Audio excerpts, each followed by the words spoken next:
Welcome to meeting number 12 of the House of Commons Standing Committee on Indigenous and Northern Affairs. I'd like to start by acknowledging that I am joining you today from the traditional territory of the Haudenosaunee, Anishinaabe, and Chinantan nations. Pursuant to the order of reference of April 20th, 2020, the committee is meeting for the purpose of receiving evidence concerning matters related to the government's response to the COVID-19 epidemic. Today's meeting is taking place by video conference, and the proceedings will be made available via the House of Commons website. During this meeting, the webcast will always show the person speaking rather than the entirety of the committee. In order to facilitate the work of our interpreters and ensure an orderly meeting, I would like to outline a few of the rules.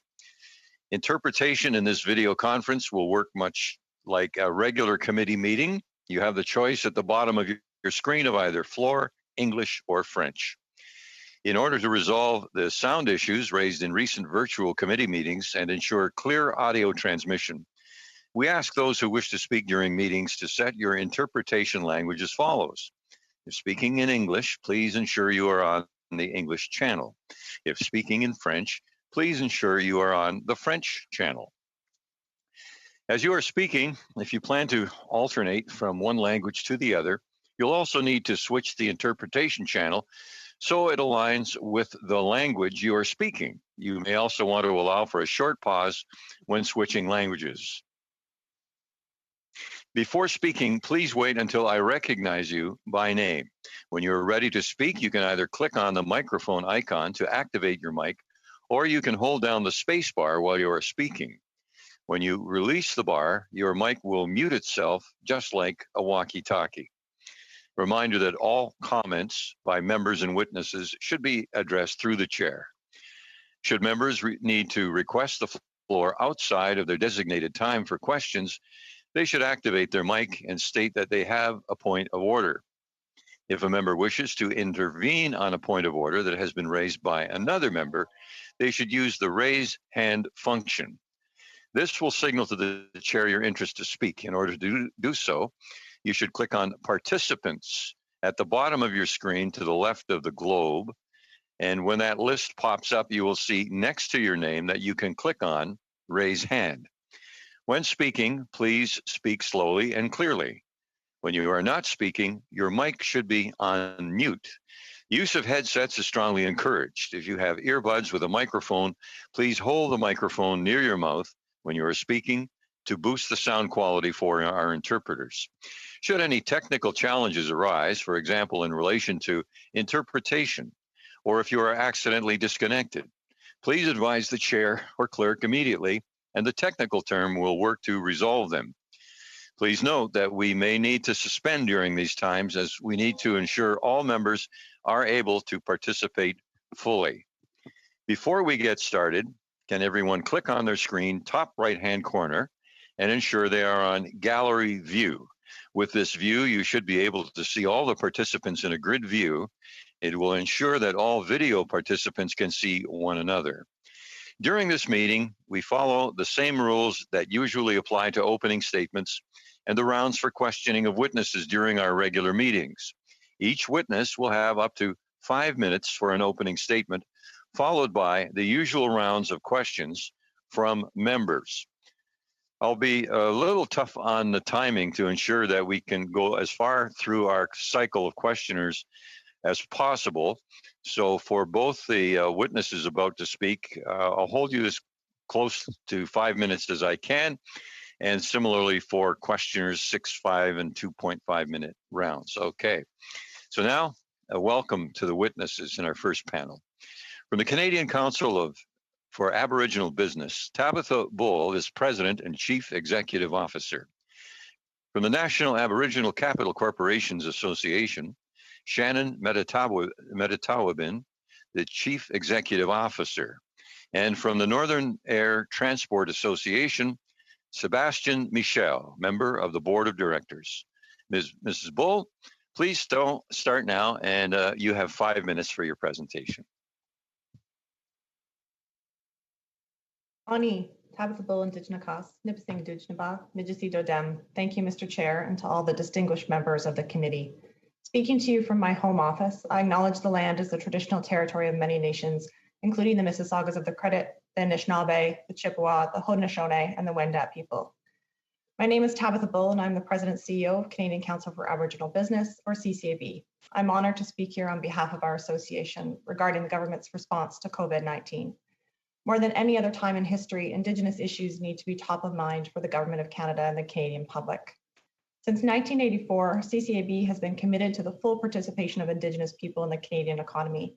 Our work is backed by data-driven research recognized by the OECD as the gold standard of Indigenous business data in Canada. The coronavirus has quickly changed our business and personal lives, but we are all in this together, and we must work collaboratively to repair the economic damage and recommit ourselves to reconciliation and a prosperous Indigenous economy for the benefit of all Canadians.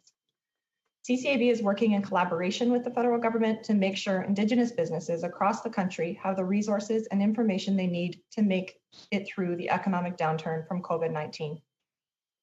Understanding the unprecedented efforts that government has made in providing supports and programs at a faster pace than ever before, many of the programs that were launched initially excluded Indigenous business.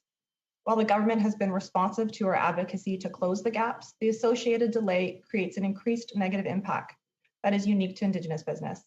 In order to level the playing field, the whole of government must put Indigenous business at the forefront to ensure that they are able to access government programs as they are rolled out, to ensure immediate inclusion. In collaboration with leading national Indigenous organizations, CCAB recently launched the COVID-19 Indigenous Business Survey as part of a COVID-19 response task force. The survey aimed to understand the unique impacts of COVID-19 pandemic on Indigenous-owned businesses in Canada and to identify current barriers and gaps with government programming to gauge the capacity of Indigenous business to supply PPE to the federal government. More than 90% of the 843 Indigenous business respondents have experienced a very or somewhat negative impact on their business operations.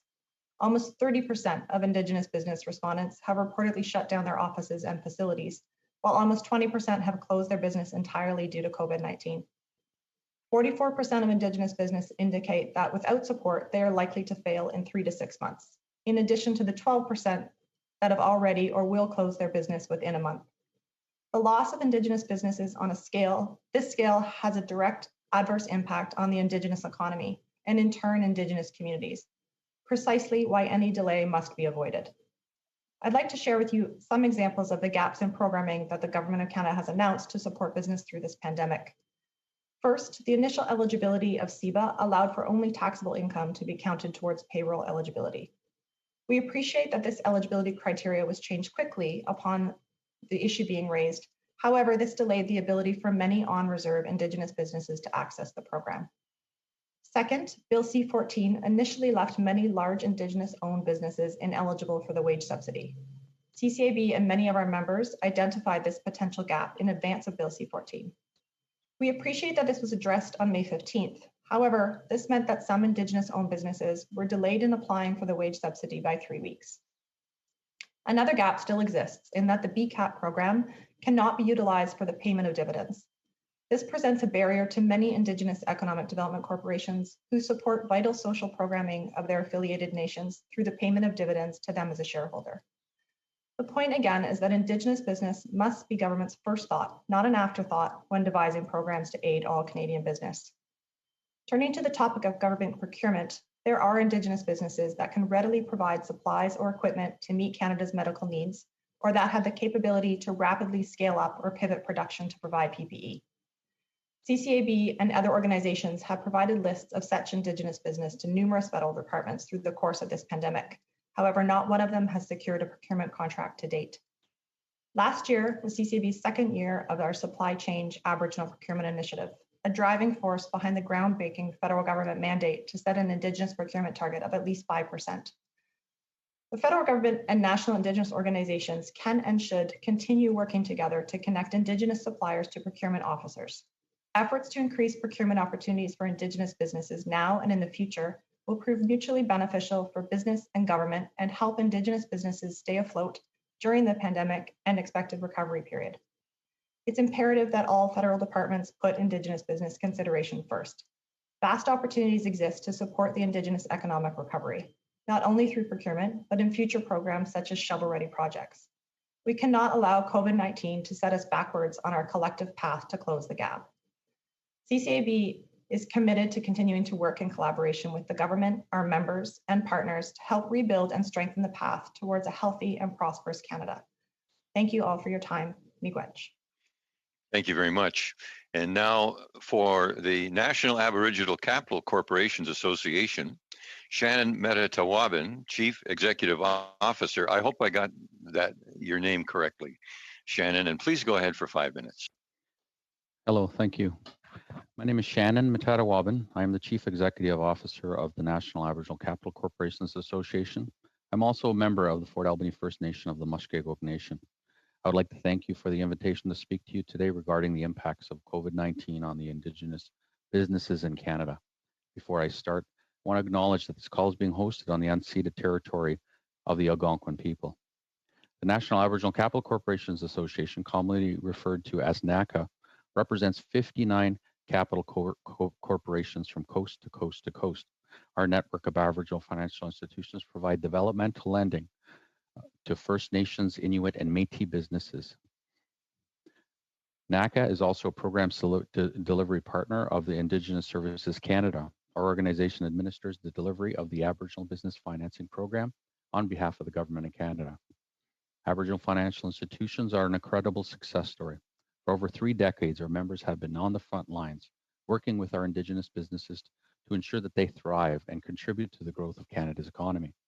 Like mainstream businesses, Indigenous SMEs have been negatively impacted by COVID-19. With the Prime Minister's announcement on April 18th of stimulus support, it was welcome news. $306.8 million is being allocated to impact negatively impacted businesses. NACA will deliver programming for emergency loans in partnerships with the network of Aboriginal financial institutions. I am pleased to inform you that I just signed a contribution agreement with Indigenous Services Canada on Tuesday, a full 2 months later than the mainstream programs. Funds will go out to our network members in the next two weeks. For the past 30 years, Aboriginal financial institutions have worked in a program partnership with the Government of Canada. With the help of modest federal subsidies, they have provided over 47,000 loans, totaling $2.7 billion to First Nation, Inuit, and Métis-owned businesses. Each year, financial institutions make over $120 million in loans to 500 Indigenous-owned startups and 750 existing businesses. Indigenous businesses are key drivers of employment, wealth creation, and better socioeconomic outcomes for Indigenous communities and people. Across the nation, at any time, businesses that have active loans with our Aboriginal financial institutions employ over 13,000 people. COVID-19 has hurt many of our businesses, something that our network expected.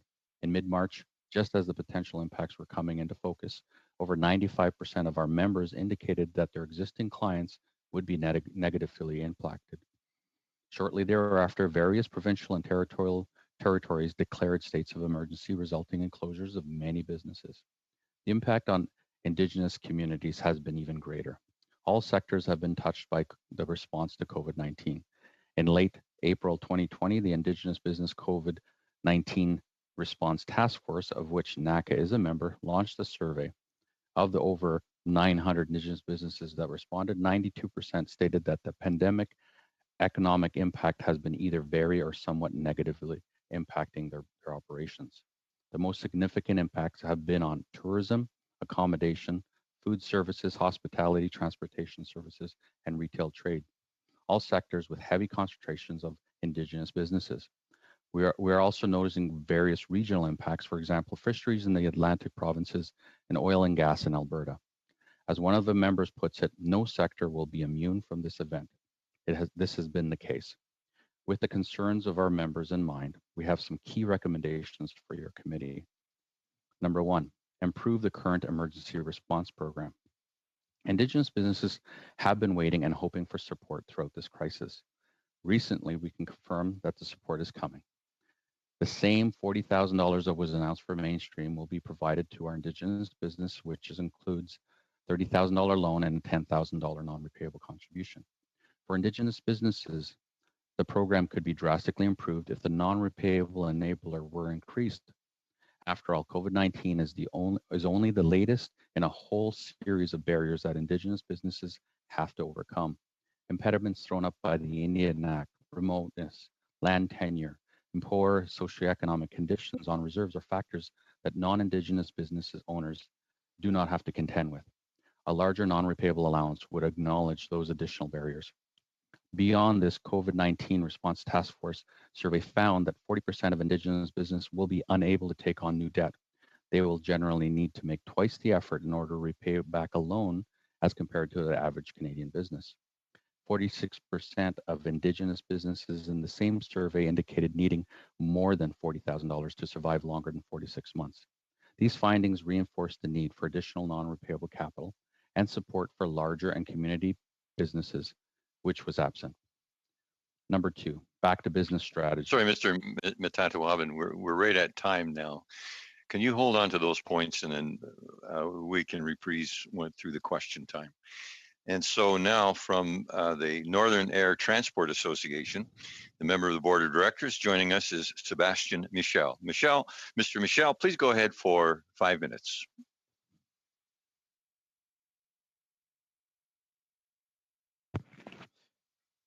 So dear, you hear me well?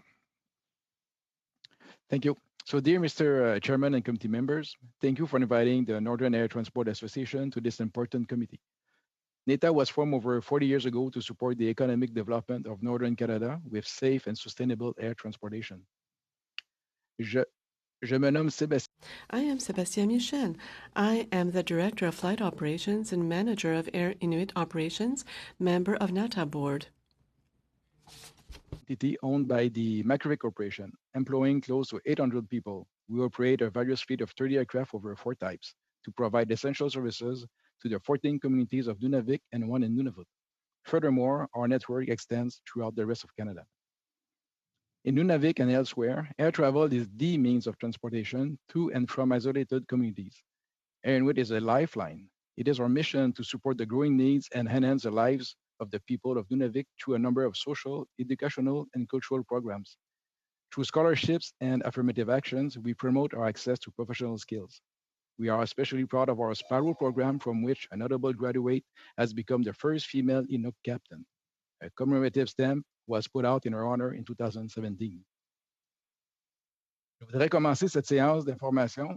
I would like to begin this information session by recognizing the efforts of the Standing Committee. We are grateful for the funding to support the aviation industry through the Canadian government. Importance of further support for Northern Air operators. Essential services, as well as our profitable operations, are required in order to assure the public health and economic sustainability of the communities we serve. Notably, all NATA members have developed relationships with Indigenous groups. The impact of COVID-19 on the airline industry is well documented. Due to travel restrictions and quarantine rules, some carriers have been forced to cease flying entirely, but still carry the burden of overhead expenses. Many other operators have largely seasonal operations and have either carried loss or made investments over the winter months in anticipation of the upcoming summer. Those operators are now potentially unable to resume their operations or face a dramatically reduced demand insufficient for recovery. Others are continuing their essential service operations at significant financial losses.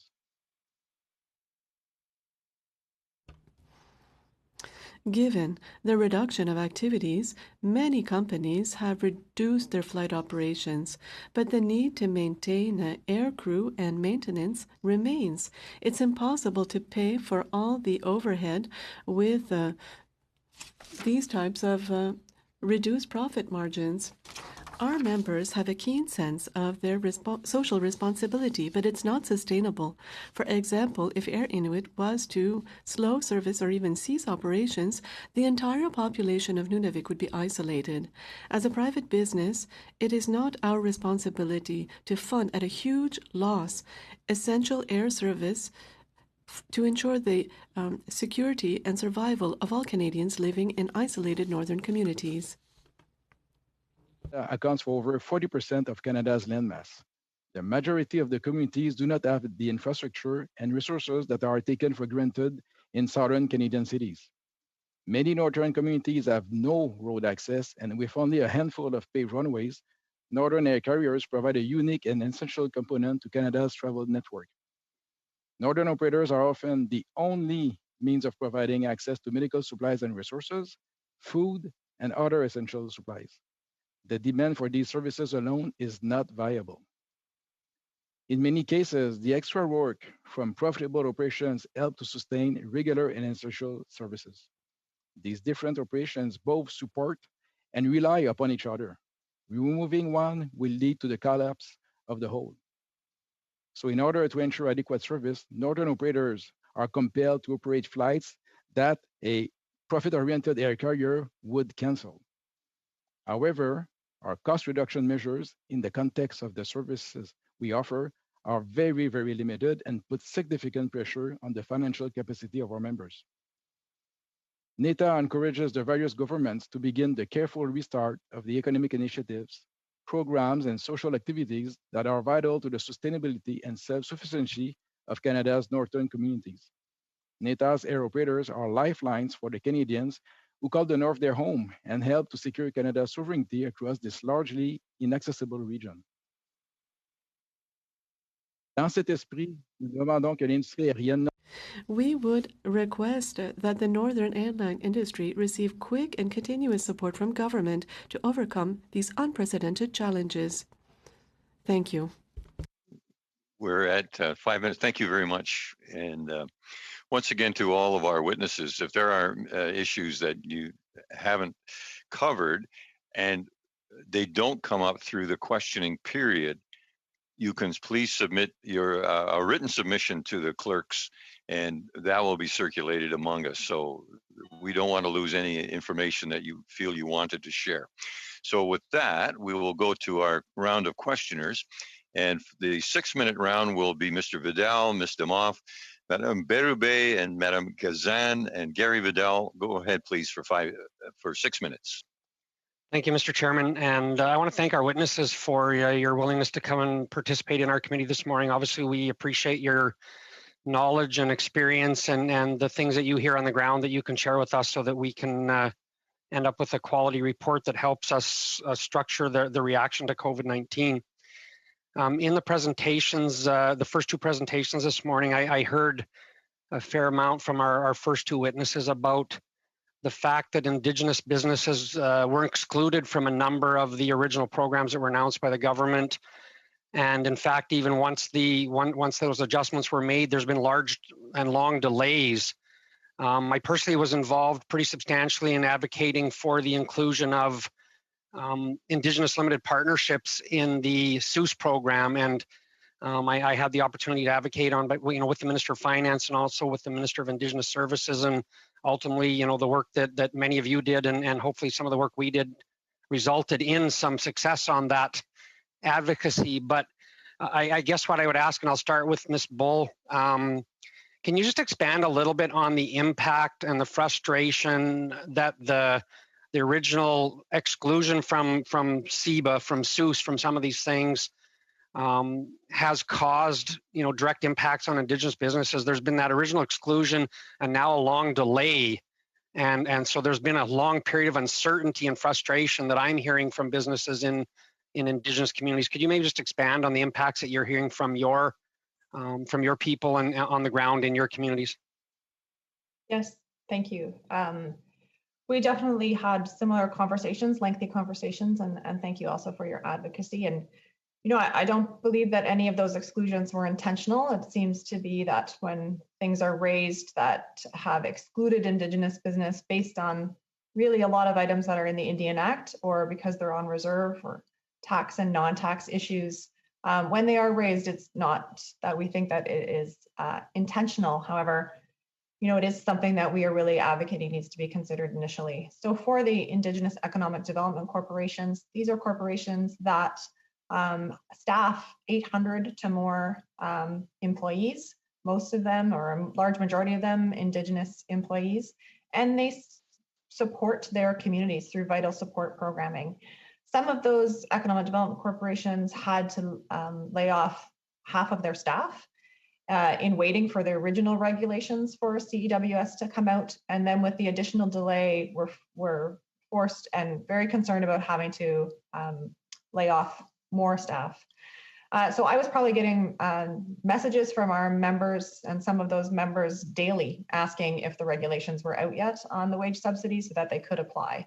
And if you consider that our survey reports that 12% of businesses will not be able to last a month, 3 weeks of a delay is a significant impact on those businesses. Gretch. Shannon, I'm going to call you Shannon. Sorry, just because I'm scared to try to pronounce your last name and embarrass myself. Do you want to respond to that maybe same question that you're kind of hearing through NACA? You're going to need to unmute yourself, sir. I think that Tabitha, hi, thank you for the question. I think Tabitha covered a lot of some of the concerns we had initially. I think a majority of our businesses that we support are the sole proprietors, and a lot of them weren't eligible for the wage subsidy portion through the business. So they've been waiting for this support for their business. We're 2 months off, and I just signed the agreement on Tuesday. We're going to start to launch it within the next couple of weeks. We are well behind. So the 12% that will be out of business within a month we're well beyond that. So we're going to be playing a lot of catch up, and we really need to make sure that gets launched. Thank you. I had the opportunity to speak to one of the directors of one of the FIs actually just in the last couple of days. And he told me that he never opened up the portal to actually take applications because of the delay until he kind of knew it was going to advance to a point that he could actually be, providing some results. And so he opened up his portal on Tuesday, and in a small northern remote community like mine, he has over $400,000 of applications ready by yesterday. And he still hasn't signed an agreement. He still hasn't seen any money. He's still expecting it to be some weeks away. Is there some assurance that kind of through NACA and one of your associate FIs that are we assured that this is going to finally happen in the next couple of weeks? Or, my understanding is there hasn't been a dollar of this $306 million that's flowed yet. Are we pretty comfortable this is going to happen in the next couple of weeks at least, and limit this to a 2 or 2.5 month delay? Yeah, I certainly hope so. I just signed the agreement on Tuesday, and I fully expected to sign this like a few weeks ago. I was assured it was going to go a lot quicker. But I suppose for a program that was announced to being launched, it's the quickest that has ever been done, is what I'm told. So we're just going to do our best to ensure that we already have our agreements ready with our own AFIs, so that as soon as we get the money in our bank, then we can begin to process it and get it to the AFIs who are already collecting applications from their clients. So we're going to do the best we can. That's just about time, just 5 seconds, Gary. So I'll pass on that 5 seconds, Chair. Okay, thank you. Ms. DeMoff, 5 minutes, please go ahead. Thank you, Chair, and I think I have 6 minutes. Thank you. Thank you to all our witnesses. I'd like to start by acknowledging that I'm joining the meeting today from the traditional territory of the Mississaugas of the Credit First Nation, and I want to thank all the witnesses for their testimony and especially for the research that you have been doing and are able to provide to our committee. Tabitha, I'm going to start with you because you provided us with some great statistics, and I know when I met with you in February, you have had robust research for many years. One of the things we talked about was procurement, and I know the minister's mandate letter calls for 5% procurement, and if I remember correctly, you had said that Indigenous businesses could actually provide, I think it was 24, 23, 25% of the requirements of the federal government. So when I hear you say that you've provided lists to the government related to COVID and none have been given contracts, it's very concerning, and I do give you a commitment to follow up on that. I'm just wondering, how many businesses have you actually provided to the federal government in the hopes of them getting a contract related to COVID? Thank you, Pam. So yeah, originally when COVID started and we all started working from home, our initial action was to look through our certified Aboriginal businesses and look to who could provide PPE immediately. And that's about 20 of our members. And then we went to our members and asked who would be able to pivot to manufacture PPE or face shields. And we had quite a few members who were interested in doing that, not unlike other independent businesses. They were concerned to put any type of investment in without having a contract, but that was probably about another 20 to 25 just of our members. But as the task force and all of our organizations, NACA included, we have gone out to all of our members and asked, could they provide PPE? And from the survey, it was about 12% of the respondents from the survey. If you think the respondents from the survey was just shy of 900, that's a significant number just of people that responded. But if you think close to 60,000 Indigenous businesses across Canada, 12% of that is a significant number.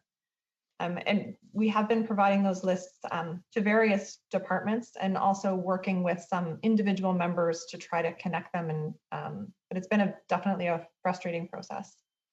Thank you for that.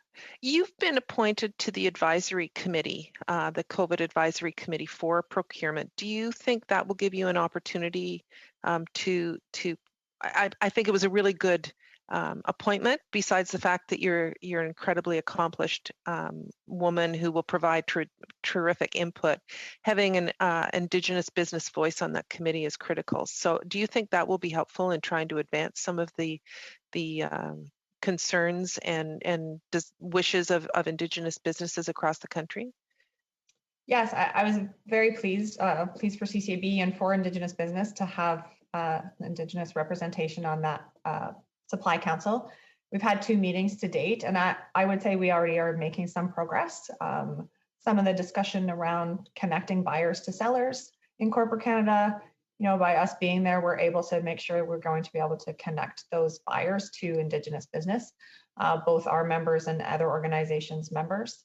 And out of that, I raised the same issue at that supply council with Minister INAN, and they did follow up and ask specifically for the list. So I do think we're making progress. That's great. Thank you for all you're doing. If you have any research that you want to provide to the committee in writing with some of those stats that you've quoted to us, I know you do surveys on a regular basis with your membership. That would be helpful. Sebastian, I'm going to turn to you. On April 14th, the government provided $17.3 million to Northern Airlines. Obviously, all airlines were impacted by COVID-19, but we recognize the unique relationship that airlines serving the North provide. So the money was provided through Yukon, Northwest Territories, and Nunavut. Have you been able to make use of that money, and has it been helpful for the airlines to continue to do the critical work that and service they provide? So at this time, Inuit didn't profit from that money being from Quebec. So that money, I think, was provided to Yukon, Northwest Territories, and Nunavut. Yes. And being a Quebec-based airline, we didn't profit from that. However, we've been receiving help from Quebec government, and so far we have reduced our operation by a large amount, like by 50%. The operation was reduced, and we are able right now to provide a very good essential service to the communities. However, it's not going to last, right? So we have to secure the next months coming ahead very soon. I only have about a minute and a half left. No, you have less than that, actually. Oh, I do. I only have 15 seconds left, so I'll just say thank you. Sorry, Chair. Sorry, I confused you at the beginning. I would love if the witnesses could provide any comments on how they could be involved in the recovery, how Indigenous business could be provide us with, be involved in when we get there. So thank you, Chair, for allowing me to ask that. Fair question. And now for 6 minutes, Madame Bérubé, vous avez la parole. You have the floor, Madame Bérubé. Thank you, Mr. Chair. Good day to everyone. I'd like to thank all the witnesses for their participation and their testimony. I'm Sylvie Bérubé. I'm the member for Abitibi-Nunavik-Kiyu. And my question is for Mr. Sébastien Michel from the Northern Air Transport Association and Air Inuit. In my writing, of course, airlines are very important. Can you tell me what measures were taken by Air Inuit to try to limit the propagation of the coronavirus? Yes, we took some measures. According to national or to the public health in Quebec, we have to have authorization to fly in Nunavik. We get this authorization through a public safety. And for air travelers, we respect physical distancing. We've reduced capacity on our aircrafts. As well, our waiting room is open for all air travelers, and they have to fill out a form before they can get on the plane. In the north, the main issue is physical distancing. And we have provided measures for that, as well as for crews. They're always the same, working together. There are fewer. There are no more crew changes. The same crews stay together and work together all the time. So this is one way we can avoid transmitting the virus, and this has been very successful so far. Nunavik, as far as I know, has had no case of COVID-19. Thank you, Mr. Michel. As far as the impact on your finances, the measures taken by the federal government, have they been enough for you? Well, Air Inuit hasn't accessed those measures so far because, as I said before, we've been counting on the help from the provincial government, but we hope to be able to get some help from the federal government soon. When we do get back to something like normal life, do you believe that there will be reduced service in the north, and do you believe there will be an impact for you? Of course, it's hard to tell if air travelers will be as numerous as they were before. As I said before, we have to find the right balance between lucrative operations and essential services. We have to have access to both to maintain service. So if the number of air travelers, of air passenger is reduced considerably, we won't be able to offer a service with the same frequency for a postal service, for example. If we have to go into all communities every day, actually, we won't be able to go to all communities every day to ensure these essential services. So we have to take into account all these criteria. By encouraging initiatives to allow for economic relaunch, this will allow businesses to run a profit. Yes, with everything that you're saying, with regards to Indigenous communities living in the north, the consumers can expect an increase in air tickets, for example. Yes, air tickets and a reduction in frequency, and this is going to have an impact on these communities. Let's not kid ourselves. The social and economic activity is impossible without the aviation industry.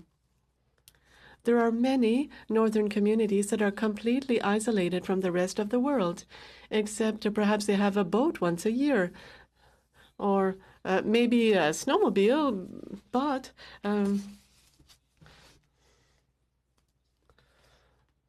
economic activity is impossible without air transportation. This is something that NATA really wants to send out the message. The air operators in the north require immediate financial assistance and on a continued basis. And we would like to use this opportunity to organize the network so that, for example, major companies in southern Canada are not competing or are not competing too much with local northern companies.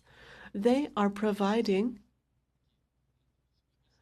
an essential service for many of these communities. So there are many segments in Canada where there is competition, but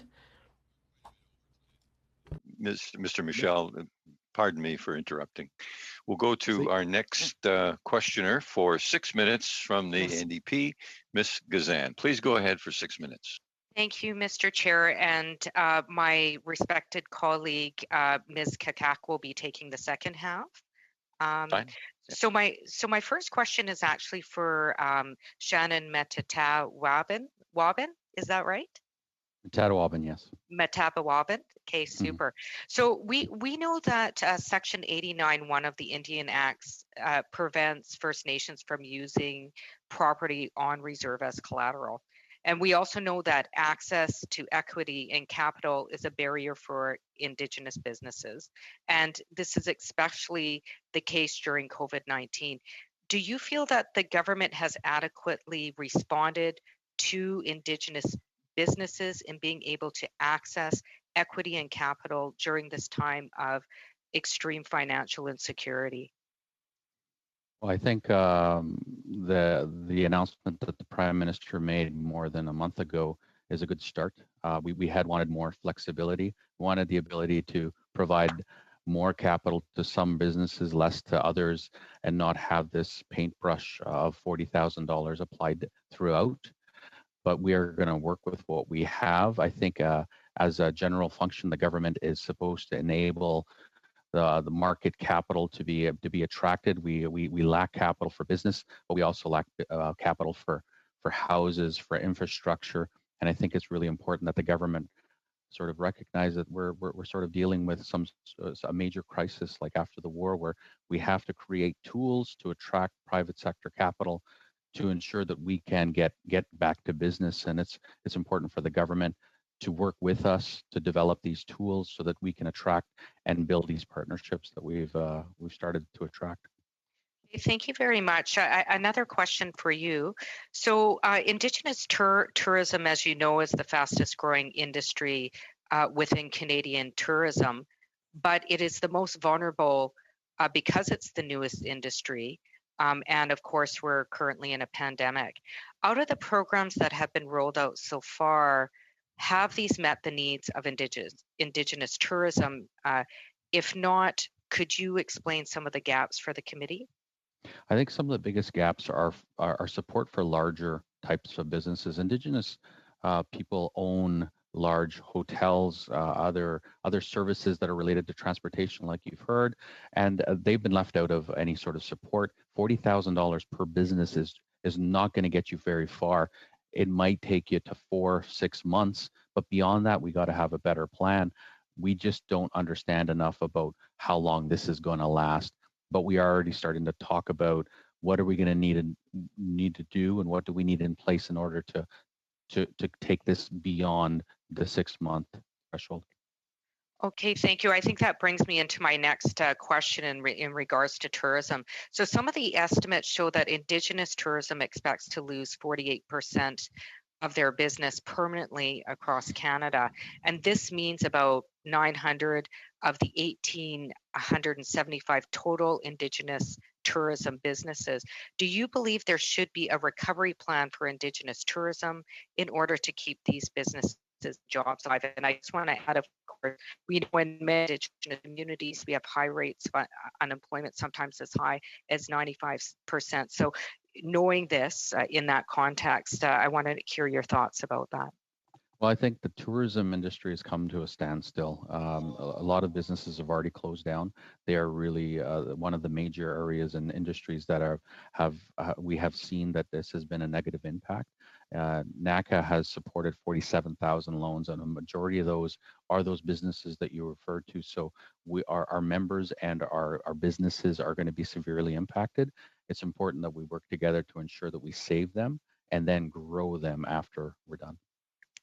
Thank you. Thank you very much. My next question is for Glenn Priestley. Is that right? Priestley?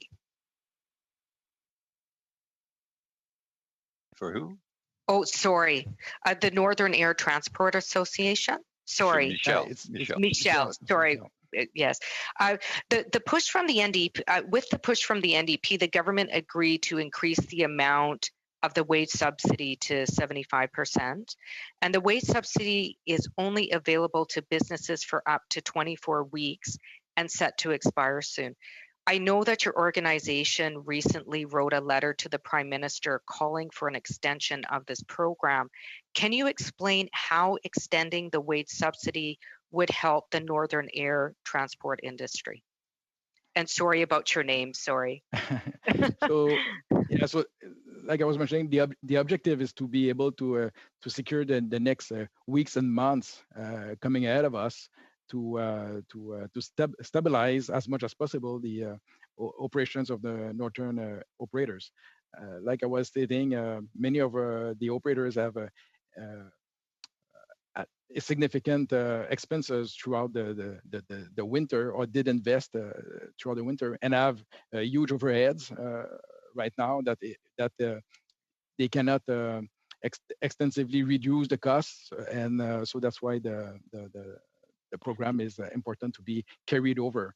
I was mentioning like some labor needs to be kept, like navigating people, and also maintenance people need to be kept. So that's the issue. Thank you. We're right at time, Ms. Gazan. So now we go to a 5-minute round of questioners, and we have Mr. Schmale, Mr. Batiste, Mr. Viersen, and Ms. Zan for 5 minutes. Jamie Schmale, please go ahead. Thank you very much, Chair, and I appreciate the testimony from all the witnesses. I guess a question here for the Canadian Council for Aboriginal Business, Ms. Bull.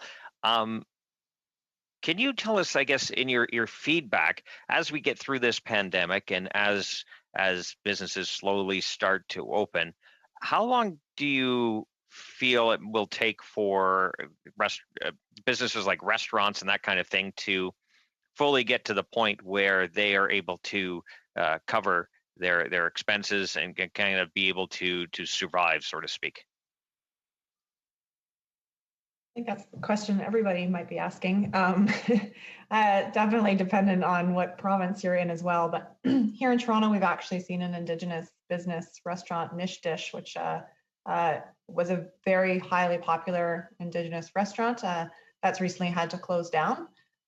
They had started a fundraising to be able to keep open, and we're looking to relocate, but at this point they've closed down, which is quite upsetting for the Indigenous community in Toronto, definitely. So I think we're still going to see some businesses that have closed and may not recover, and will need to come back into some new business model potentially.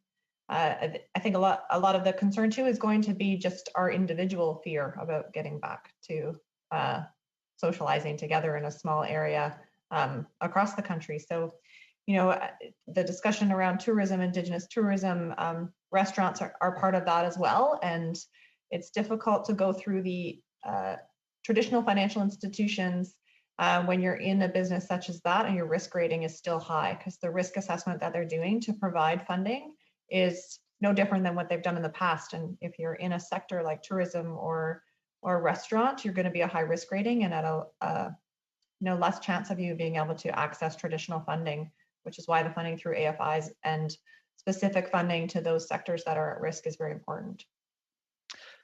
Yeah, I agree with you totally. The risk on restaurant owners specifically are quite tough. So maybe I might just ask you for your opinion based on the feedback you're getting or from what the information is flowing through your office. Restaurants specifically, going forward, if they're only allowed to take, and I agree, everyone's asking for an answer to this question. I'm just curious on the Aboriginal side.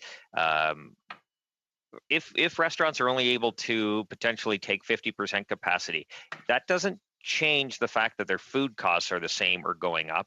Utilities are the same or going up. Rent continues. How is there a path forward for restaurants or other businesses to be able to continue to make a profit as we go forward under these conditions without a cure or vaccine?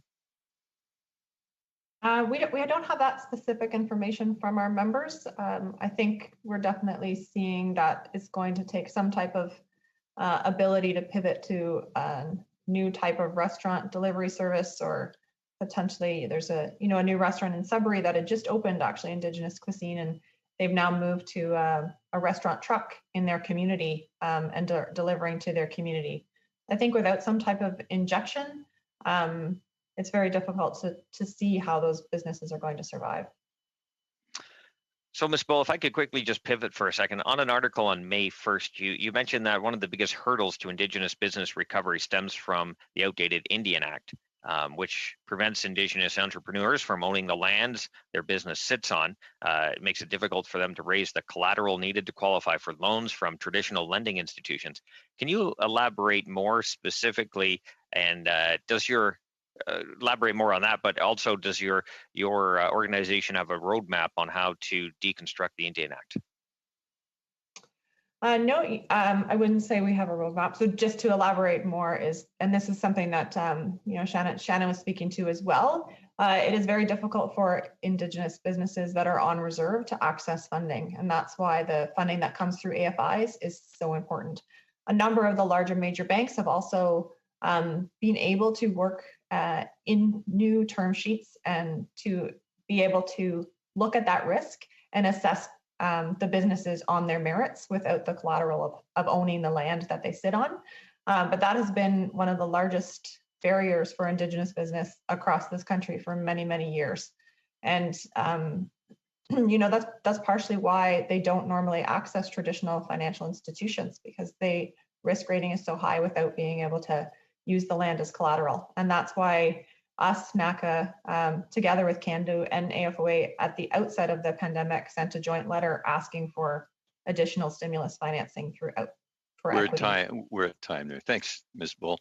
Thank you, Mr. Schmale. We go for 5 minutes now to Jaime Batiste. 5 minutes. Thank you. My question is for Ms. Bull, and I just want to talk a little bit about some of the barriers to on-reserve businesses, and I know I've received calls from local bands that I represent that are talking to me about general loss of own source revenue from gaming, from tobacco, from fishing, just for all of these reasons that bands were looking to the government to help for the wage subsidy. So I know that our government included Indigenous government-owned corporations that are carrying on a business, as well as eligible partnerships with Indigenous governments.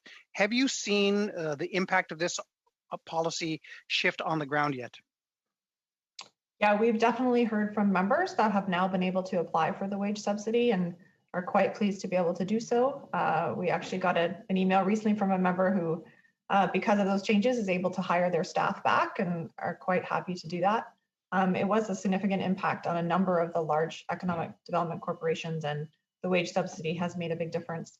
There is still some discussion about some businesses that are Indigenous government owned but are not incorporated, and we're looking into whether that may be an additional gap for those businesses as the regulations speak to a corporated business. Can you speak a little bit about the difference on that? Because I've had that same question from some bands who said, what about this business? What about that business? How has it been for communicating what's eligible and what hasn't been? Are you getting a lot of questions on this? Yes, I hold a weekly open call for all, not just our members, but any Indigenous business that has questions. I think no one expected there to be over 200 support programs, and it's definitely, there is a need for increased awareness and assistance to all businesses, but specifically Indigenous businesses, to really look out where are they eligible, where is to go for financing, even if we look towards the Regional Development Agency financing. Where is the best place for them to be able to move or be able to access those programs. So it has been definitely a lot of our work to help businesses understand the eligibility criteria and when things are available. Okay. So I just want to pivot. I know that we're all looking at COVID and still trying to find the gaps and making sure that we leave no one behind. But in terms of the next phase of kind of recovery, and what are some of the things that our government can do? What are you recommending to help Indigenous businesses across Canada on and off reserve? What are some of the key things that we need to do during the recovery phase to make sure that we're not leaving small Indigenous business behind or large Indigenous business? I think there's a couple opportunities. One I spoke to, of course, is procurement. And that's, we need to be setting targets and metrics to ensure that the federal government is procuring from Indigenous business and measuring against that target. Everyone says things don't happen unless they're measured. So I think procurement is a real area where we can make some moves on economic recovery. The shovel-ready projects is also a really great opportunity. So are we looking at shovel-ready projects that have Indigenous business as equity participants or are committed to using Indigenous business in their supply chain? And another key area, and I know this is more from provincial governments, but orphan well funding as well. There's, the federal government has an ability there to say to the provinces, you need to ensure that you're working with Indigenous business for orphan well funding. Okay. How much time do I have left, Mr. Chair? You have a minute and 10 seconds. Okay, so I'll just ask a question in terms of communication. I was at a store on the reserve yesterday. I went in and they were asking me about, well, I have these questions about programming and things like that. Is there any place that people on reserve can go to get to see where these programs exist, and if so, how? So we and other organizations as well, we have a resource page on our website that shows the different support programs that are available for business, depending, also provincial and territorial programs as well. And we also are part of the Canadian Business Resilience Network, working with Canadian Chamber of Commerce. However, I do think that there is a need for a navigator or a pathfinder type tool, and we have been talking to Indigenous Services Canada about this type of idea, where a business owner could go in and select on reserve, off reserve, depending on their size, and it would tell them these are the programs that are available to you, specific to their business. That just about brings us to time. Thank you very much. And now to Mr. Viersen for 5 minutes. Arnold? Thank you, Mr. Chair, and thank you to our guests for being here today. I'd like to continue on in a similar vein of questioning as Ms. Damhoff to Ms. Turnbull there. Around procurement, I'm just curious around how do you have any success stories to share with us of Indigenous businesses that have been able to land procurement contracts with the federal government? So through this period, no, we don't, unfortunately. We do have some businesses that are working with Corporate Canada, Indigenous businesses that are supplying hand sanitizer, for example, to Bank of Montreal. And we do have some businesses. Chief Fuels, as an example, is a business out east. They've pivoted to start to provide hand sanitizer with a local maple syrup distributor, and they're providing that hand sanitizer to province of New Brunswick and I believe the province of Ontario. So these are businesses Indigenous businesses that either were originally in this space or have pivoted to do so, and they have been able to access contracts with Corporate Canada and provinces, but not yet with the federal government. Okay. There seems to be, I've just been hearing a little bit, there just seems to be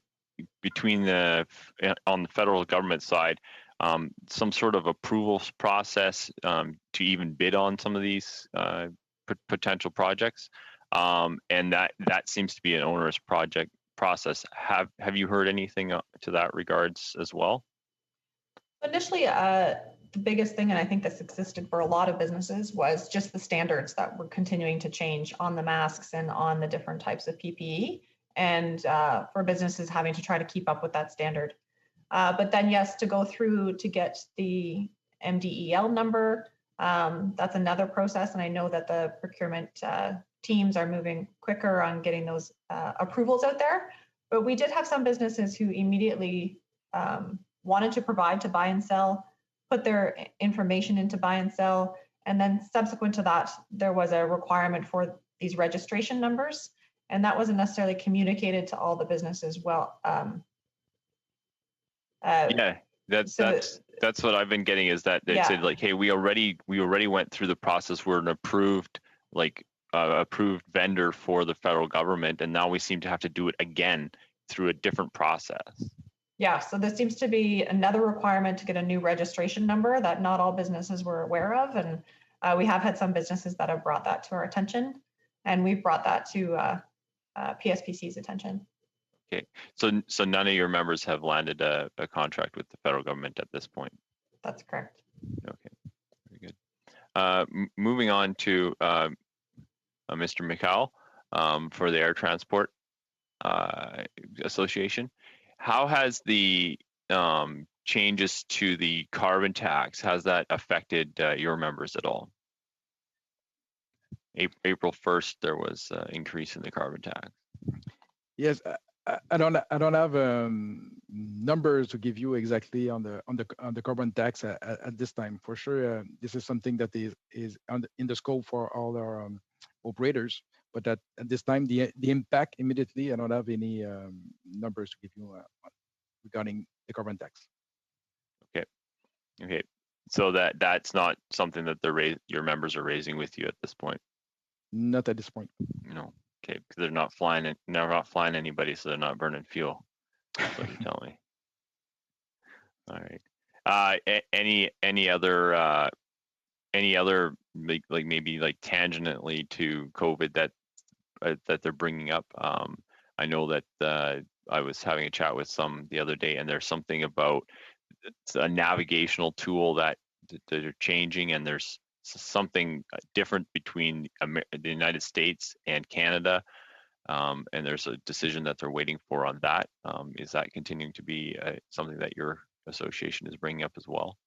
Yeah, navigationally wise, everything seems to be right now, I would say, stable. So of course, like we all know, the impact of the COVID is the same in many industries. So the lack of work and all the new rules that the airline has to deal with. So there have been so many exemptions that we need to work with. So this is a bit of a burden to be able to keep operating and be compliant with actual regulation. Plus, of course, inevitably, the reduced workload that puts the balance, like I was mentioning before, in jeopardy. We're at time right there, Mr. Pearson. Thank you very much. Ms. Zan, for 5 minutes, please go ahead. Thank you very much, Walalan, and greetings from the unceded territory of the Mi'kmaq here in Nova Scotia. Millbrook First Nation is right nearby, and it's really good to hear all of you. Thank you so much for your presentations. You know, this morning the Prime Minister announced another $650 million to support First Nations, Inuit, and Métis communities, which I was very excited to hear. In particular, he was talking about healthcare, income support, and new shelters for women, which is another issue that I am actually very passionate about, especially as the vice chair of the Women's Caucus. He mentioned that 285 million of this new funding would go for public health, and it includes procurement, which Ms. Bull, you had mentioned. And so I'm thinking here in Truro, for instance, we have an old factory, the Stanfield factory. It's a family-owned factory. It's over 100 years old, and they've been making underwear for that long. Stanfield's underwear is pretty famous. Anyway, they had to close down because of the pandemic, And then they made an offer to government to say, listen, we could make hospital gowns. We can make like plastic hospital gowns, and they could work with a plastic factory here, which also is having trouble because of COVID. And now the two of them are working together and making these disposable hospital gowns for PPE. So what kinds of businesses do you suggest, Ms. Bull? What kinds of things are there available that we can take forward and that you can bring forward? And as Ms. Damoff mentioned, we'd be happy to bring forward to government. It would be great to get First Nations and Indigenous people helping with this very important project. So I think we have quite a few businesses who have done the same, been able to pivot to start to make hand sanitizer as an example. We've also seen some great partnerships with Shared Valued Solutions, who's a business that works with quite a few communities, and they've worked with a number of distillers as well and other corporate partners to provide hand sanitizer to a number of Northern First Nations in Ontario. And I have been working with Marion Crow at First Nation Health Management Association to provide our lists to them as well, because I know that they would like to look at Indigenous suppliers to be able to support on-reserve health centers. So we do see businesses in all areas of PPE, also including, originally the buy and sell call came out for IT support, and there's Indigenous businesses in every sector across Canada. So we could really be moving forward in all of those. I think there is a real opportunity through the Supply Council and through Supply for corporations to partner with smaller Indigenous businesses, because it's a bit difficult, for an Indigenous business or some of the smaller businesses to provide 10,000 masks a week. Mm-hmm. But I think there's a real opportunity for funding in order to create those partnerships with large businesses and including Indigenous businesses in their supply chain, or some type of partnership where we could really ramp up the capability of the smaller business. Absolutely. I totally agree with you. And I think, it is the smaller businesses and the community run businesses that really are the backbone of all of our little communities. I live here in rural Nova Scotia, and they're very, very important. And it's unfortunate about the taxation issue in the beginning when funding was rolled out. But I believe that we were running by the seat of our pants in a way. We were trying to come up with new ideas on the fly to try and help everybody who was falling through the cracks. And every time we heard about someone else who didn't quite fit the mandate, we then rolled it out for them. I mean, it's been an emergency situation, as you well know. So I think we are really trying now to really take into consideration everybody across Canada, and not everybody is going to fit every single mandate, but we're trying our very best to help as many people as possible. So thank you so much for your work. If you do want to reach out to either Ms. Damoff or myself, we'd be happy to help you take forward ideas to the government and about procurement or anything else. Thank you. Yes, thank you. And, is that? Just about at time, yeah, 10 seconds. Okay, well, I'll just leave it at that for now. And if any of the other gentlemen would like to reach out to us, please find my email. It's very easy to find, and I'd be happy to take forward your suggestions. Thank you. Thanks, Ms. Ann. Next, we have a 2.5-minute round of questions. My speakers, I have Ms. Michaud and Ms. Kakak. Ms. Michaud, for 2.5 minutes, please go ahead. Merci, Monsieur le Président. Thank you, Chairman, and thank you also to the witnesses for their testimonials. So I'm going to maybe go back to what my colleague from the Bloc Québécois said. You said that right now, Mr. Michel, you have reduced operations by about 50%, so it's very hard to keep your water above the water and to make sure also your staff is still motivated. So I would like to know how the federal government could help you. You said that the priority is to see how we could do to just survive until the next month. So how can the federal government help you in that situation? Well, when I say 50% of reduction, this was for Air Inuit. But for some of our members, it's 100% of a reduction of activity. So the way the government can help is to put everyone back to work. All kinds of exploration economic projects should be coming back on the table as soon as possible to provide some profitable areas for aviation and to support also the other essential services and the frequency of services in the various communities. Of course, economic and social development of communities go through airline work, and the more of these services you have, the better you can have an economic development. And so to keep these social and economic situation, to improve it, you need to have as many initiatives as possible, as many projects as possible. Yes, of course. Well, in Nunavik and Côte-Nord, having some airline connection is essential. And you're speaking about the cuts here. Aren't you afraid that after the crisis, activities will not start again and not be up to 100% as before? Well, we are afraid here that, for instance, passenger transportation will not come back to its previous level. It's going to take years, I think. It's not going to come back right away to the pre-COVID-19 situation. And also mining, well, and tourism, there is obviously a slowdown in these sectors, then operators will not have access to the profit margin to really provide a network as we have known before. And Ms. Kakak for 2.5 minutes. Please go ahead. Thank you, Chair. And as always, shout out to the IT team, the tech team, and interpreters. I know it's hard sometimes to make sure we're all staying on track.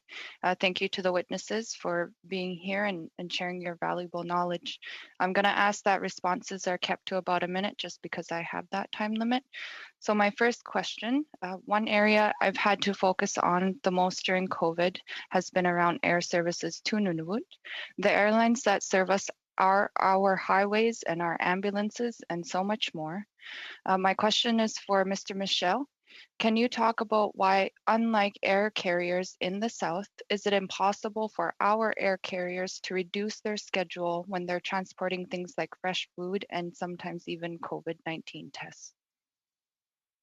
It would be possible to reduce the schedules, but we're working in a positive manner, and with our partnership and our sense of loyalty to our partners, we're trying as much as possible to be able to keep the frequency so that we can deliver the food. So the food, there's a lot of fresh fruit and vegetables that going in every 2 weeks or every month, it won't do the tricks, right? So that's part of all the balance I was talking about earlier, where we need to alleviate the burden to the carriers by initiative and bring in the money margin needed to sustain the network.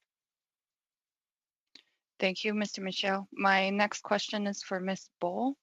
In Nunavut, I know that the summer months are really the most profitable time of year to the tourism area and other travelers coming from the south to the north. Can you talk about the long-term prospects for the industry if this summer's tourism season is lost?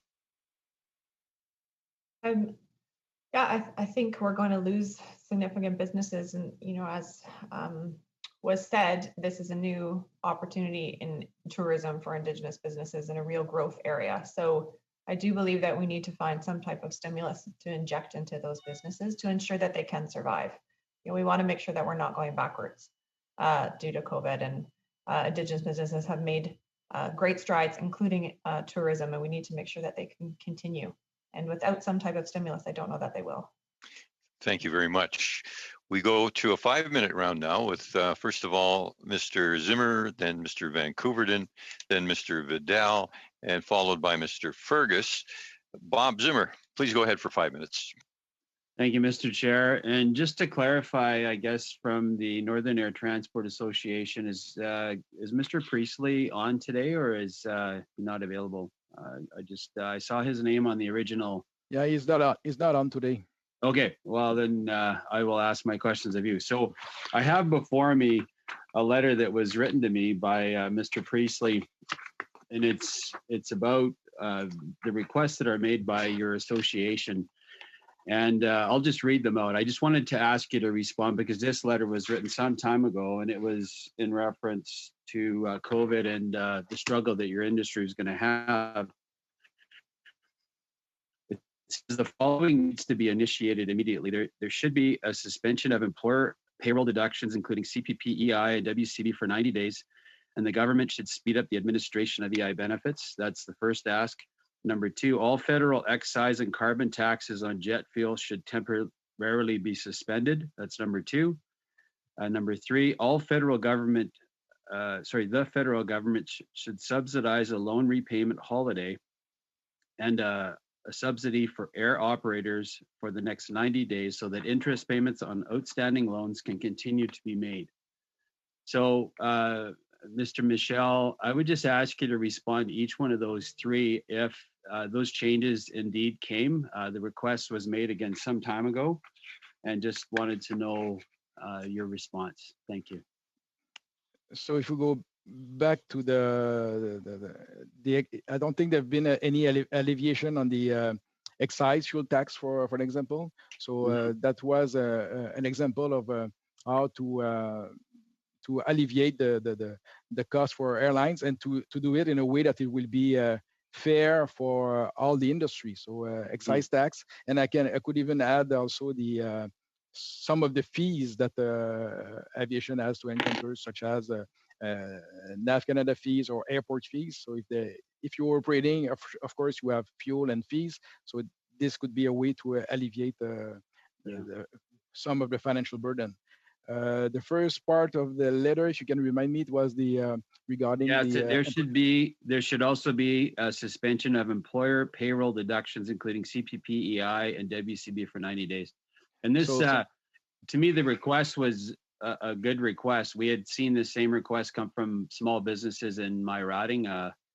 One named Swamp Donkey is a company that's up here that's an oil and gas company that asked for that exact thing, because the one thing that companies had was cash on hand. They had cash in their accounts and they wanted to be able to sustain their businesses, but yet they were going to have to do these quarterly submissions. So how did that go? Did you get your request there?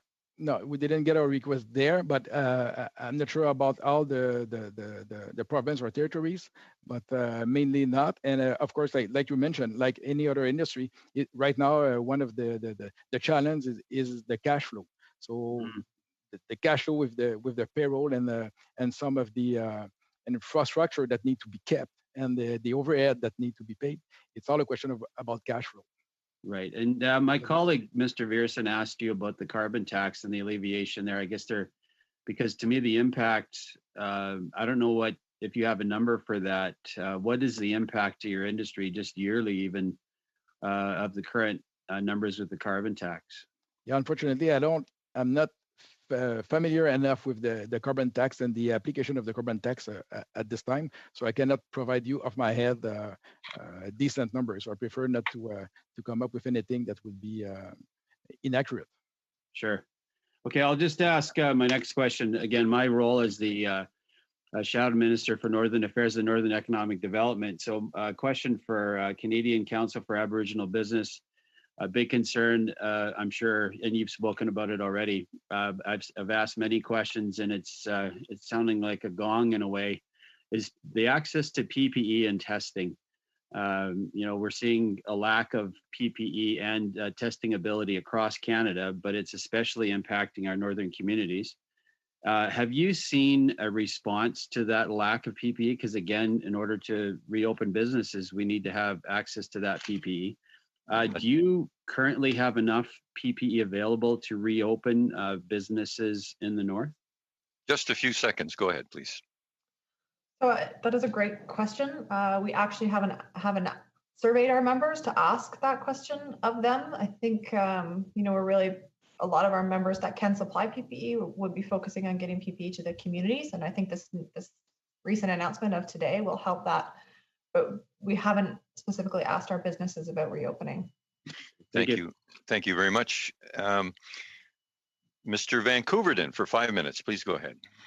Thank you very much, Mr. Chair. I am indeed joining you today from the sacred territory of many Indigenous nations, including the Haudenosaunee and the Wendat, the Anishinaabe, and the Mississaugas of the Credit First Nation.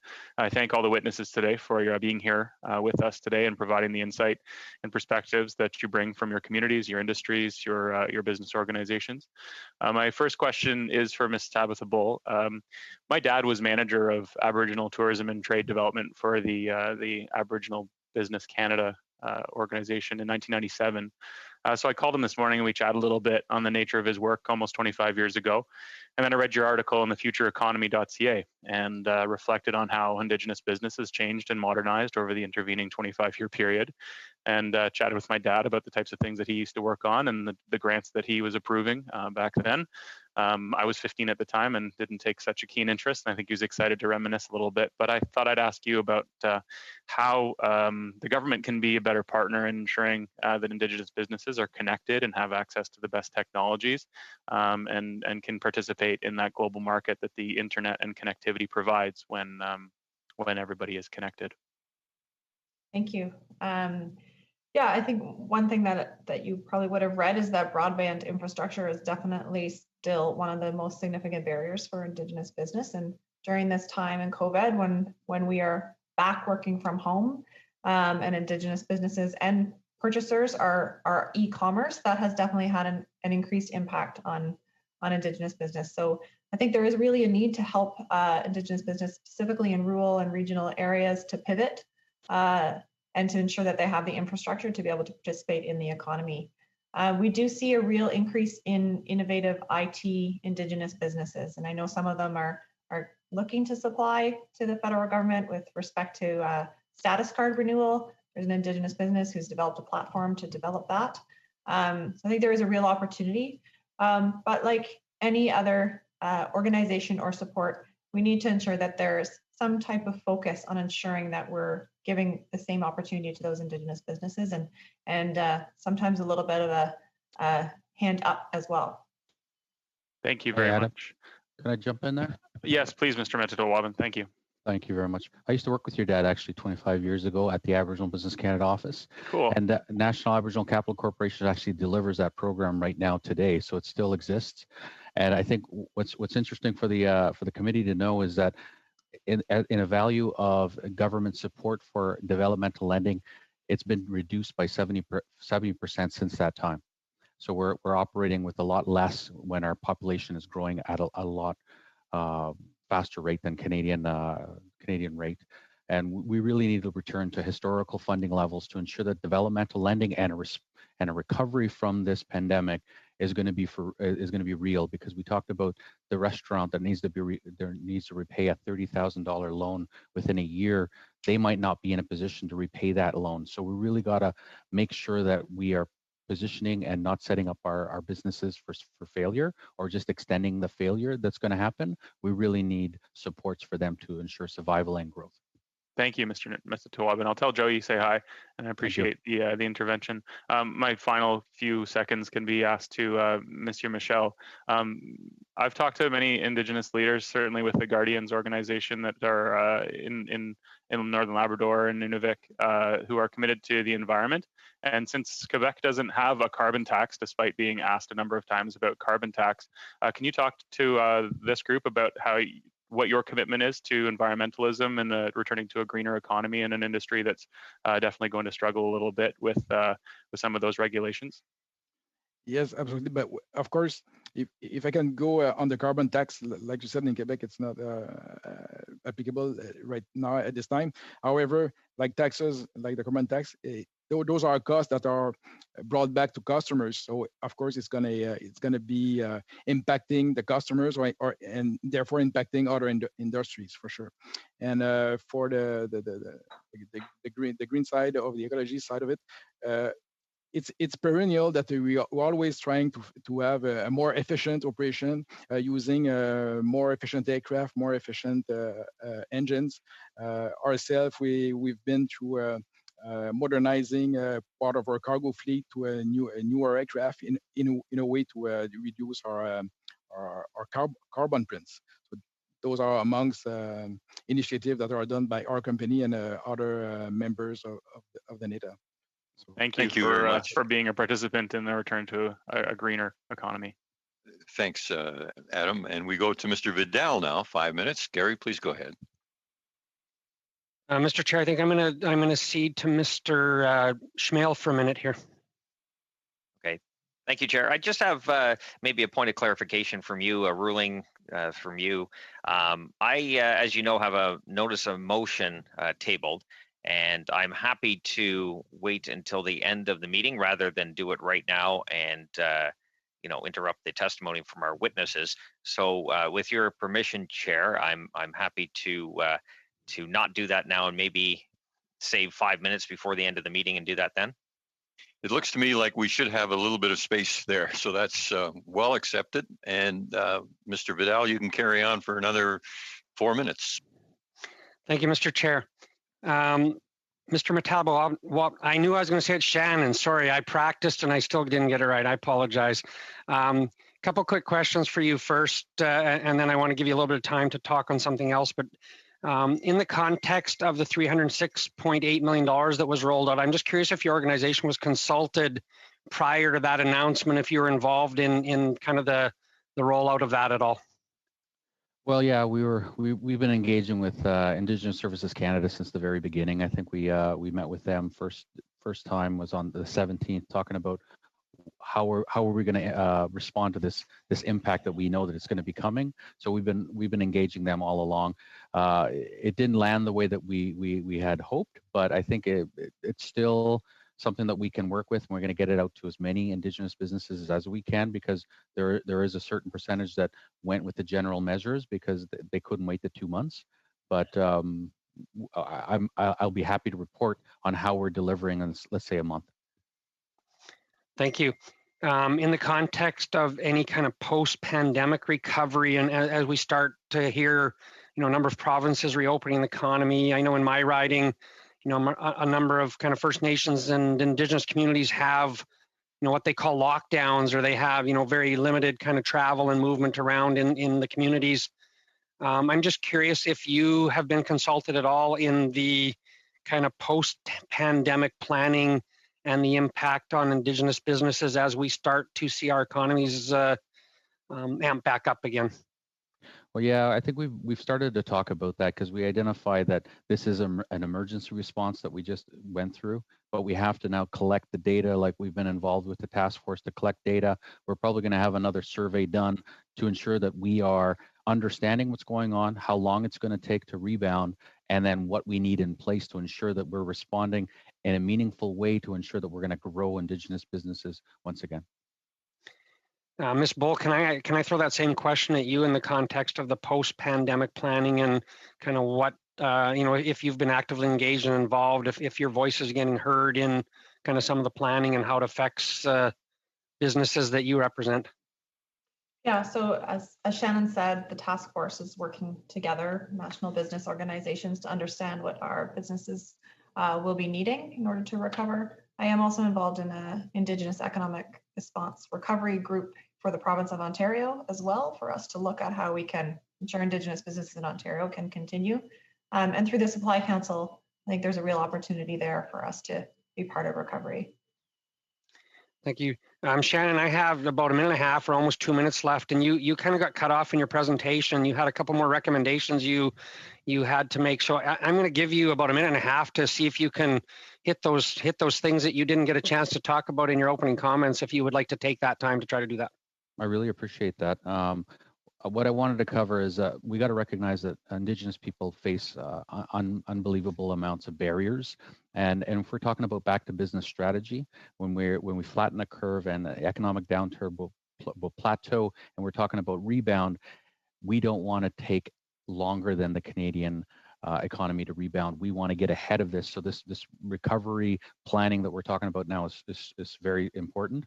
I covered a little bit that the AFI network has suffered a 70% decrease in federal funding, and in any sort of developmental lending, you need to stimulate that growth, and it hasn't been happening in the Indigenous community. We've been doing the best we can with what we have, but we can do a lot better. And I think the Royal Commission on Aboriginal People more than 20 years ago, recommended 5% annually should be increased to developmental lending, and that has not happened. The government announced a $100 million growth fund. We can't lose sight of that momentum of developing a tool to attract private sector capital so that we can add additional capital to our community. And the last one was the 5% target for Indigenous procurement. So important. That's going to bring more than $1 billion in opportunity to the community, just at the federal level, never mind provincial, municipal, and corporate Canada. So much opportunity there to be part of prosperity. I'm glad you had the opportunity to conclude that. Also, please submit a brief to us so that we have all of the information that you've been trying to express. Mr. Fergus, you have 5 minutes. Please go ahead.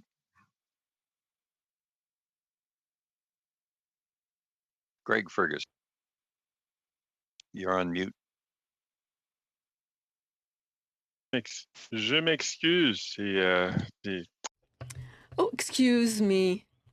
I switched my microphone to French, but I forgot to turn on my microphone. Sorry. I thank all the witnesses. I hope I will be able to address all of you, all three of you, Mr.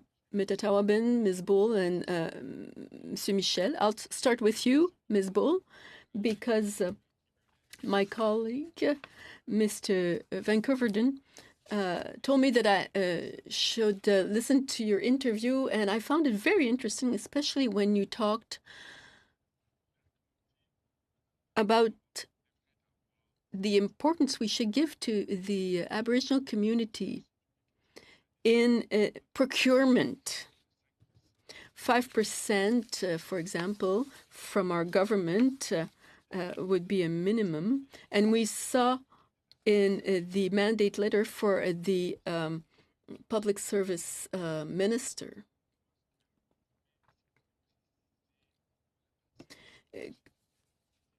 How can we help Indigenous community by letting them take part in procurement?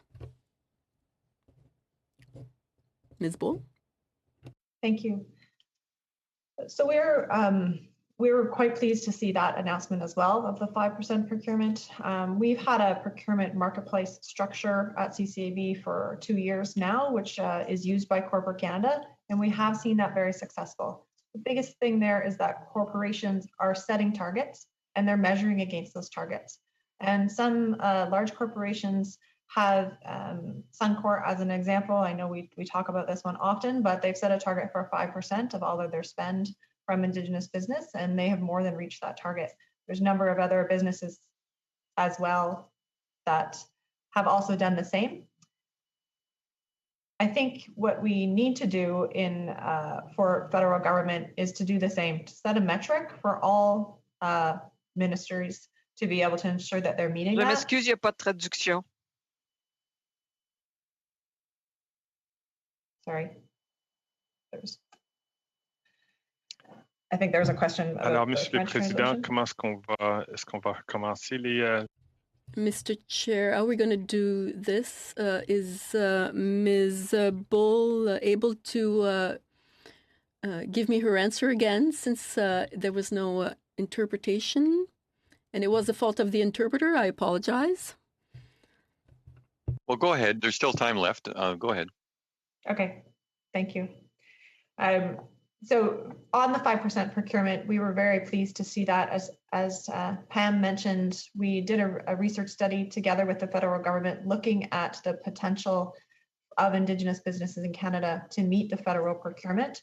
And that showed that Indigenous businesses can currently meet 24% of the federal procurement on a yearly basis. So 5% is definitely a floor.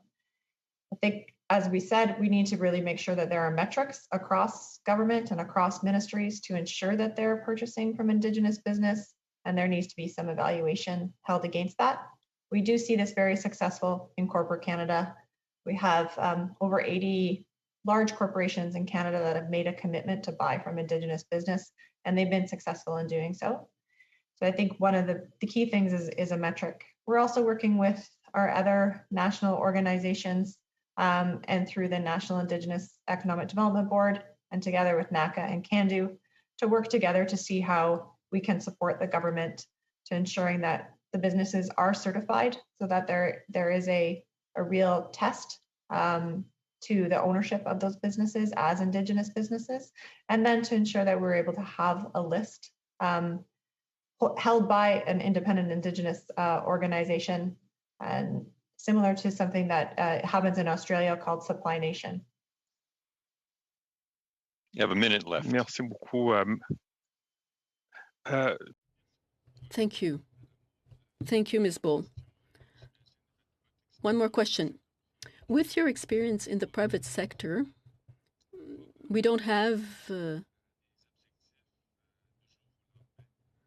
we can't meet the targets over a short period. How long do you think it would take for governments to meet that target of 5%? 2 years, 3 years? What do you think? We're advocating for the 5%. We specifically were saying, 1% a year, and within 5 years, we should definitely be able to get to 5%. We've seen corporations be able to do that as well. And I think you doesn't have to be all purchased directly from Indigenous business, but there's an opportunity to require that large contracts with corporate Canada have a 5% Indigenous supply provision within them as well. And that will help contribute to the 5%, and we'll be able to get there much quicker. Thank you very much. We have two speakers for 2.5 minutes, Ms. Bérubé and Ms. Gazan. Madame Bérubé, vous avez la parole. Merci, Monsieur le Président. Thank you, Mr. Chair. My question is for Ms. Bull. Recently, you said in an interview that the transition to remote work is particularly difficult for Aboriginal businesses and communities where the internet is deficient where it exists. So what should the government federal do to help Aboriginal communities when the internet connection is not reliable? Broadband infrastructure has been in the budget for the last 2 years, and we have been talking about ensuring that commitment continues to be in the budget, but that there's an opportunity to ramp up. I mean, if there is a point where we're not back to the office or we're not traveling until there's a vaccine, that's going to put those Indigenous businesses in rural and remote communities at a real disadvantage. So I think we need to be looking at that broadband infrastructure plan and seeing where we can expedite that work.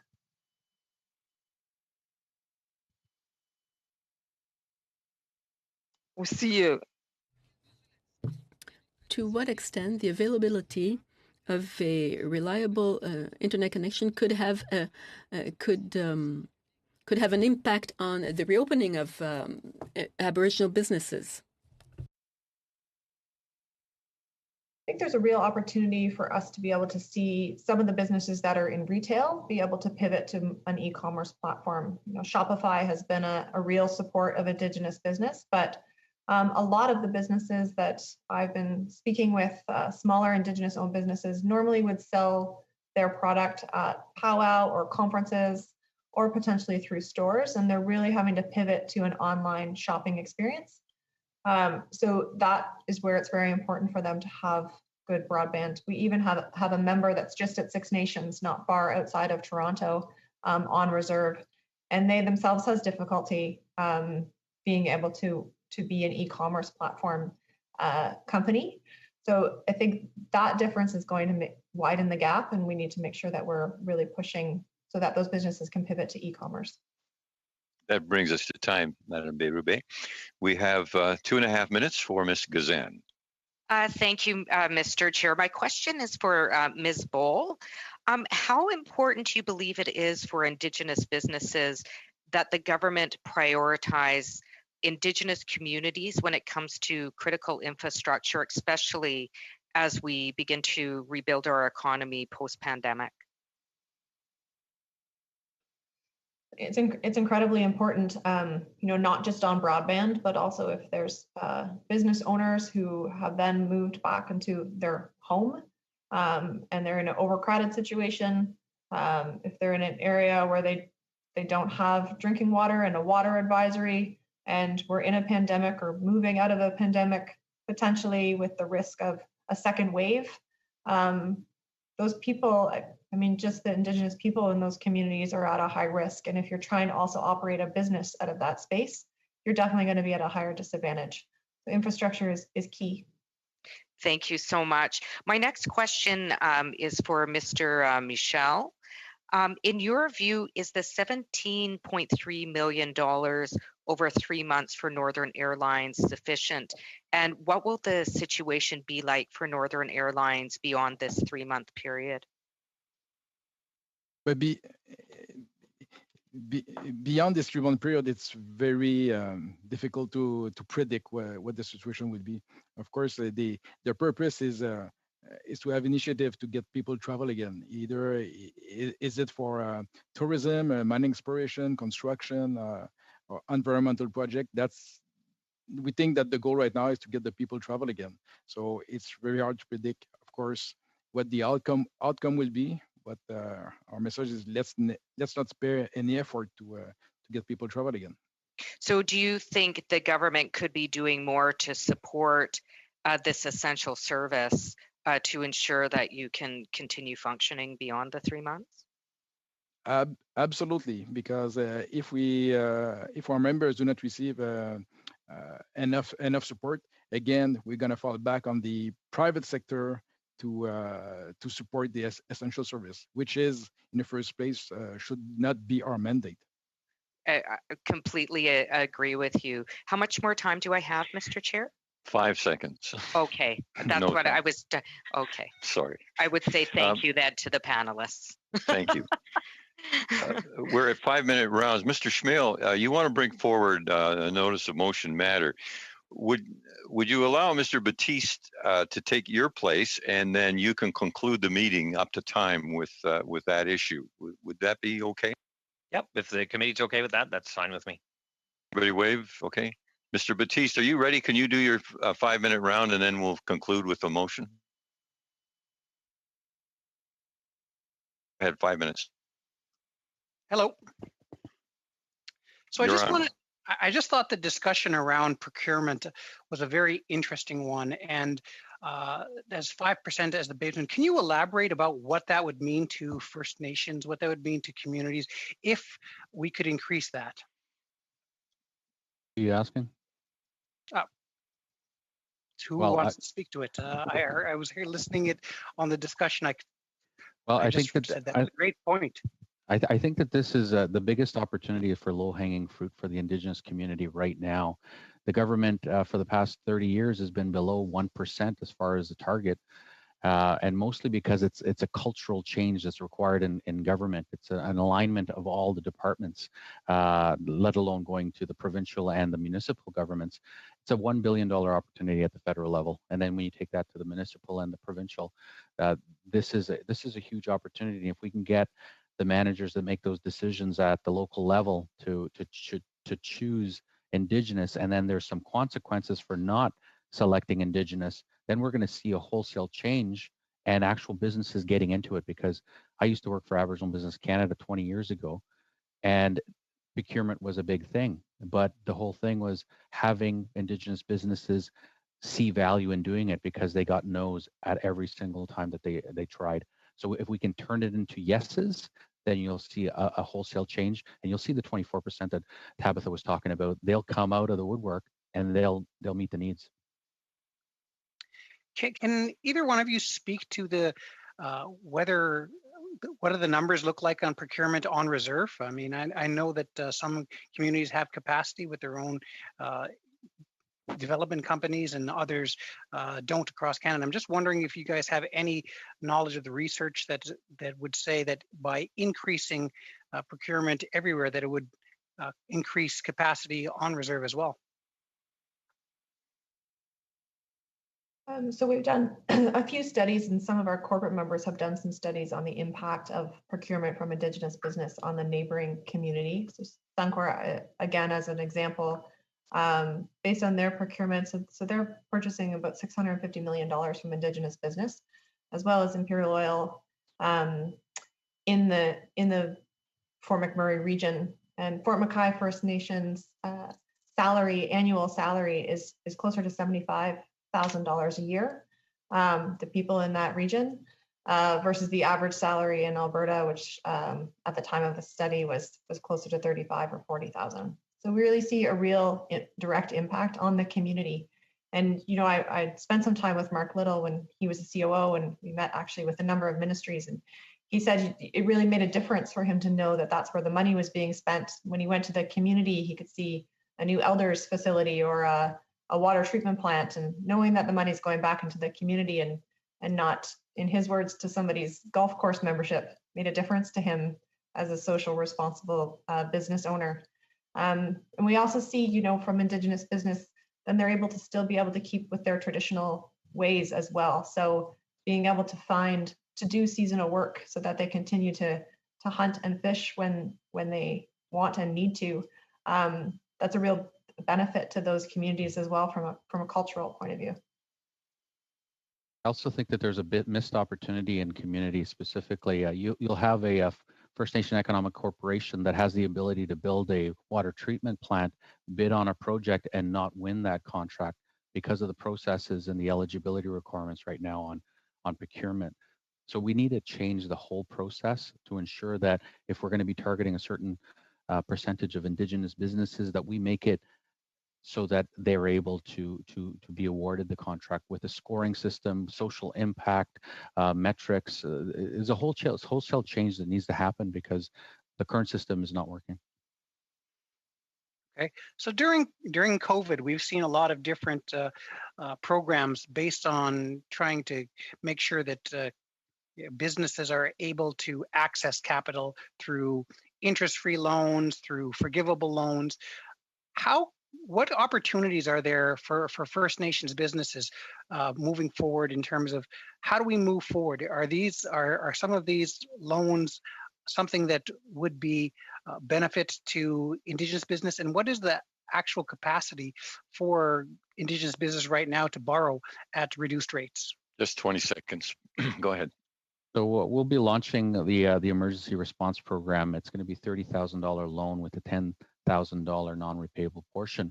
But already in our survey, 46% of the businesses that were surveyed said they can't afford a loan because you're going to have to earn a revenue to repay the loan, and they've already got a loan from starting the business. So we're not providing them with support other than prolonging what's going to happen. So we really need to relook at it. Thank you.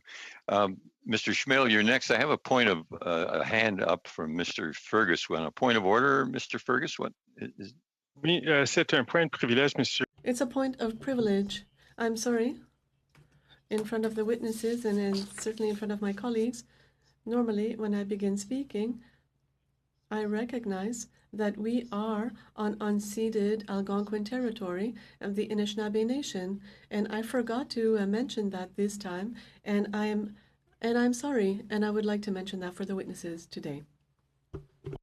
Thank you very much. And now, Mr. Schmale, please go ahead. Okay, thank you, Chair. As previously mentioned, I'd like to move my notice of motion, and I can read it if you want, Chair. That with yes, okay. That with respect to the committee's study on the government's response to the COVID-19 pandemic, the committee invites the Wet'suwet'en elected chiefs, specifically Chief Rosemary Skin of Skintai Nation, Chief Dan George of Burns Lake Band First Nation, Chief Maureen Luigi of Wet'suwet'en First Nation, Chief Patricia Prince of Nitai Bon Indian Band, Hereditary Chief Herb Nanzil, Hereditary Chief Gary Nanzil, Hereditary Chief Teresa Tate Day, and others as required to provide testimony on how the COVID-19 pandemic has affected their ability to enter into open and transparent negotiations regarding land rights and title with the federal government. And if I could just quickly, Chair, just speak to it, I think I still have the ability to do so. friends on the committee, I think we have seen the elected chiefs in this discussion try to get attention, not only of the minister, but the province and Canadians in general. The elected chiefs are asking for a voice, and they certainly have a grievance, something to say, given the fact that they feel that they were not consulted on this MOU that was negotiated with the hereditary chiefs. And as we all know, this MOU is the starting point, but the fact that any decision made by this path forward has a direct effect on them. We've already seen one chief of Burns Lake First Nation wondering if they are still a band, given the fact that they have been totally phased out of this process. We have on the eves of the signing at least 4 elected chiefs saying that they still, to that point, had not been consulted. COVID-19 has severely disrupted the ability for the elected chiefs to speak to their members, to the people within their bands about this deal, and so I think this is ability for us as committee members to bring the voice of the elected representatives to this committee and to the public in general to talk about how the process has failed, or where we can give improvements to, and maybe let's hear from these people. So that's the motion, Chair, and I think I leave it up to you. I have hands from Mr. Van Couverden, Mr. Vidal, Mr. Viersen, Mr. Van Couverden. Thank you, Mr. Chair.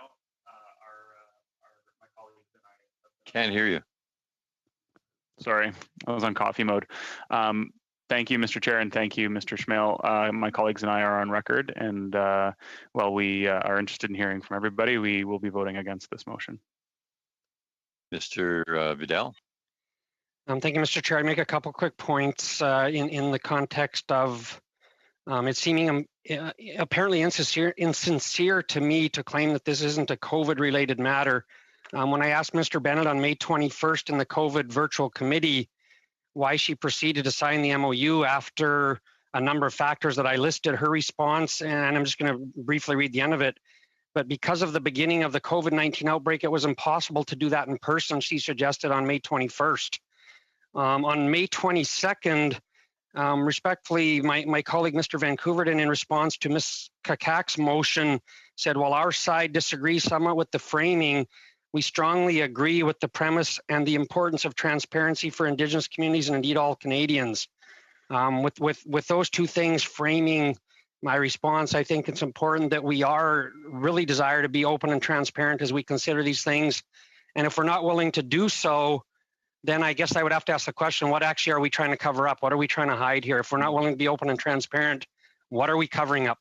Okay, we're at time right now, so I'm going to suggest that we can either take the vote right now or ask for an extension. So if we're prepared to make a vote right now, I would be prepared to take that vote. Chair, the reason I agreed to switch my time with Mr. Batiste is because I thought we could have that discussion. Had I known, I probably wouldn't have switched, giving myself the full time to debate this.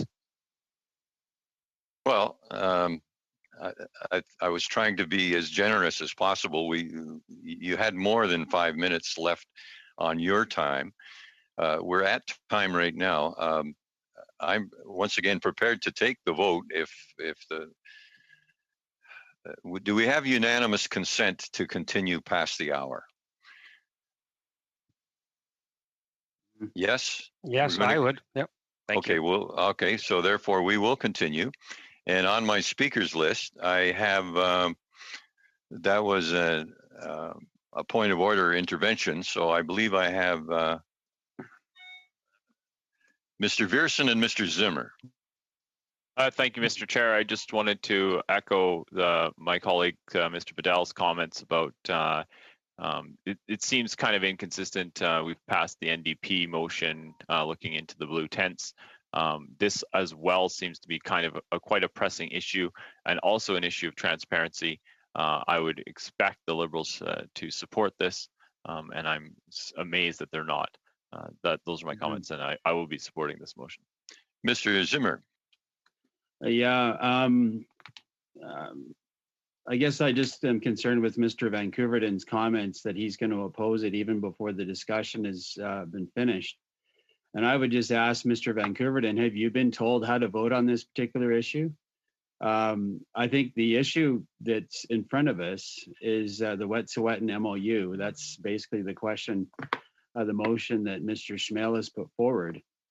Mr. Zimmer, I appreciate the question, but I assure you that I have the ability to vote myself. And hello. The chair has the floor right now. I'm not going to accept crosstalk about did you do this or did you do that. I have a speakers list. Mr. Zimmer, have you finished? Then we'll move on to Ms. Kakak and Ms. Barube. I still have a point to make. So I appreciate that.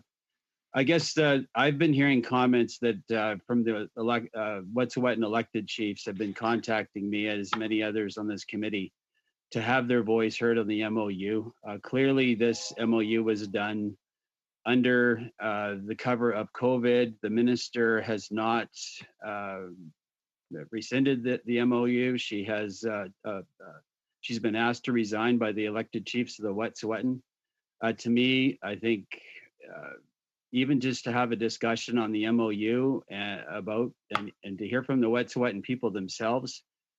They're not being heard now. The elected chiefs of the Wet'suwet'en that want to have their voices heard, the elected Wet'suwet'en chiefs actually represent the Wet'suwet'en community. That's who elected them as the elected chiefs of the Wet'suwet'en.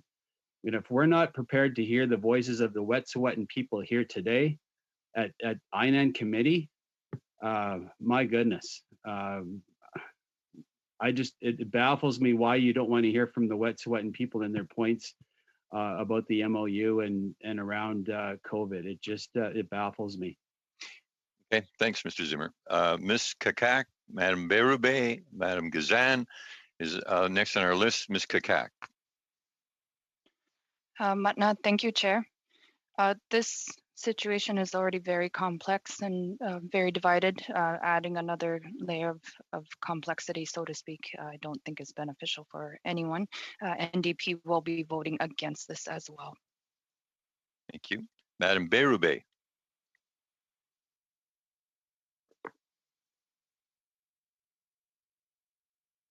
Mike. Mute. Madam Berube, you're... Excuse. Mr. Chair, sorry about this. I'd like to say that we're not against it. However, our current committee deals with COVID-19. Here's what I suggest. We can agree with the motion, but not talk about it for 2 hours. We could talk about it only for 1 hour, as we've mentioned previously. Thank you. Ms. Gazan? Thank you, Chair. Just a couple of observations. I think, during these COVID committees, we've had ample time, probably every committee meeting, bringing this issue up. This meeting, however, quite frankly, I think accusing people of ultimatums without factual basis, based on a hunch, is not very collegial behavior. Certainly not helpful to work together dealing with life and death matter and COVID. And I'm getting really, I have to share, pretty disillusioned by the reasons why our colleagues around the table continue to use disrespectful tactics to get their point across. I'm more than happy to discuss the reasons why I certainly support my colleague voting no. I'd appreciate speaking on that on a one-to-one basis, and certainly not based on assumptions. Thank you. Thank you. And so now I'm going to ask that we vote on the matter, the motion as was read earlier by Mr. Schmale. All those in favor, could you please put your hand in front of your camera? 1, 2, 3, 4. I have 4 hands in favor. Those who are against the motion, please put your hand. 1, 2, 3. Shame. 4. 5. The motion is defeated. And so that brings me to adjourning the meeting, and we'll see you all next Tuesday, our subsequent meeting. This meeting is adjourned. Painful.